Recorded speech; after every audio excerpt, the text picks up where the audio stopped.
দুঃসংবাদ দুঃসংবাদ দুঃসংবাদ। সিনেমা সিরিয়াল প্রেমীদের কাছে অনেক বড় একটি ঝটকা দুঃসংবাদ আসতে চলেছে। কী সংবাদ সেটা তো আপনারা জানার জন্য অধীর আগ্রহে বসে আছেন, আমিও আপনাদের বলবো। কিন্তু তার আগে চ্যানেলটিকে একটু সাবস্ক্রাইব করে সকলেই আমার পাশে থাকো। শুনে নিই দুঃসংবাদটা কি। সমস্ত পরিচালকরা বন্ধ করে দিল শুটিং, সমস্ত প্রোডাকশানে বন্ধ হয়ে গেল শুটিং। এখন সিনেমা সিরিয়ালের আর্টিস্টদের কাছে একটা মাথায় বড় চিন্তা, কারণ তারা সিনেমা সিরিয়াল রিলিজ না করলে তারাও খেতে পাবে না, আর আমরাও দেখতে পাবো না। অতএব দুঘরেরই বড় একটা সমস্যা। এর আগেও একবার এই কাণ্ডতে আমরা ফেঁসেছিলাম, মনে আছে কি সবার?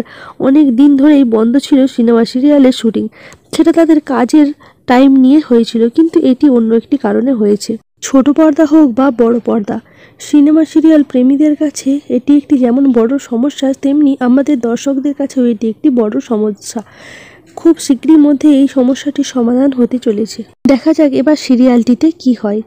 অতিরিক্ত ন্যাকামি করতে থাকে ফুদা, সব সময় সবাইকে বলে দেবো সবাইকে বলে দেবো, এটা আর একঘেয়েমি, শুনতে ভালো লাগছে না, কিন্তু আমাদেরকে তো শুনতেই হবে। আর যখনই এই কথা বলে তখনই ফেজ হাত ধরে টেনে নেয় ফুদা, তাকে কোনো মতেই বলতে দেয় না। এইবার ফেজ একটা বুদ্ধি করে, কারণ রাত্রিরে ঘুমিয়ে পড়লে ফুদা যদি রাত্রিবেলা যেয়ে ঠাম্মিকে সব সত্যি কথা বলে দেয়, সেই কথা ভেবেই সে একটা বড় ওড়নার সাথে নিজের সাথে ফুদার হাত দুটোকে বেঁধে দেয়, যাতে খুলতে না পারে, আর সেও তাকে ছাড়বে না। এইভাবেই যা হোক করে অতি কষ্টে ফুদা আর ফেজ একটা খাটেতেই দুজনে মিলে দুদিকে ঘুরে ঘুমিয়ে পড়ে। এইদিকে পরের দিন সকাল হলেই ঠাম্মি যথারীতি সমস্ত বৌমাদের ও নাত বৌমাদের ডাকতে থাকে।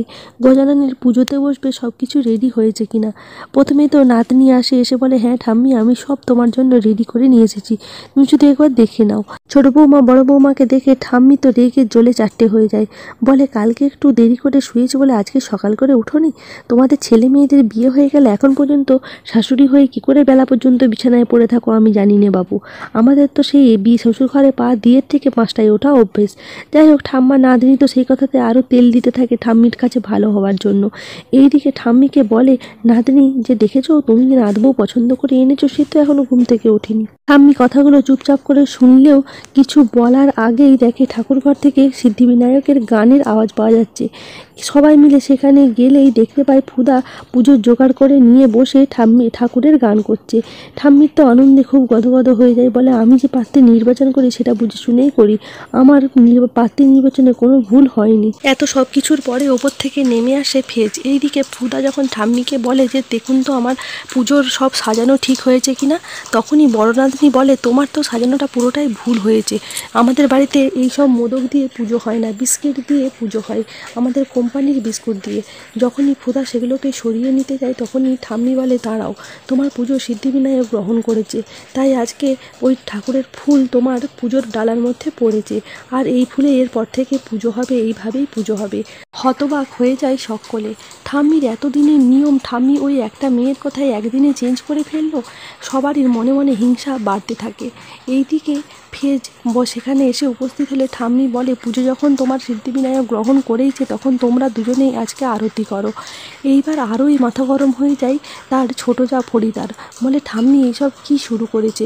আমরা এতদিন এসেছি, আমরা কিছু করতে পারলাম না, ওই মেয়ে দুদিনে এতটা আপন হয়ে যাবে, ওর কিছু একটা ব্যবস্থা করতে হবে। এই বলে পিছন দিক থেকে যেয়ে ফুদার কাপড়ের কাছেই একটি প্রদীপকে রেখে দিয়ে চলে আসে, যাতে সেইটি আগুন ধরে ফুদাও আগুন ধরে যায়। দেখা যাক পরবর্তী পর্বে কিভাবে আগুনের হাত থেকে বাঁচে ফুদা।